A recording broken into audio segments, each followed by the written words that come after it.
Բաքվի բանտում տանջամահ են անում Վիգեն Էլջեքչյանին։ Կինը Լինդան ահազանգում է, որ ամուսնու վիճակը կտրուկ վատացել է։ Վիգենն այլևս չի կարողանում քայլել։ Անվասայլակի կարիք ունի, բայց ադրբեջանցիները հրաժարվում են տրամադրել։ Մենք հարցնում ենք նրան ինչպես ես ու սարսափում ենք նրա պատասխանից։ Ասում է հիվանդ եմ, չեմ կարողանում քայլել։ Ընկնում եմ, չեմ կարողանում ոտքերիս վրա կանգնել։ 44-օրյա պատերազմից հետո գերեվարված լիբանանահայ Վիգենից 45 օր ոչ մի լուր չի ունեցել ընտանիքը։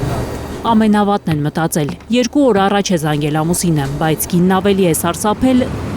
նրա հեվոցներից։ Մի կերպ է բառերն իրար կպցրել Վիգենը։ Նրան հիվանդանոց են տարել, բայց ինչ օգուտ։ Միայն տանջում են Վիգենին, անընդհատ տանջում են։ Վերջին շրջանում Վիգենին բժիշկ զննել է։ Նաև ողնաշարի ճողվածք ունի, սրտից ծանր խնդիրներ ունեցող տղամարդը։ Բայց բանտապահները թույլ չեն տալիս խմել նշանակված տեղերը։ Երբ քիչ է մնում ուշագնաց լինի, մի կտոր հաց ու թեյ են տալիս Բաքվի բանտում։ Վիգենին 20 տարով ազատազրկել է Ադրբեջանի դատարանը։ Նա ամիսներ առաջ հացադուլ էր հայտարարել։ Մի քանի անգամ փորձել էր կյանքին վերջ տալ։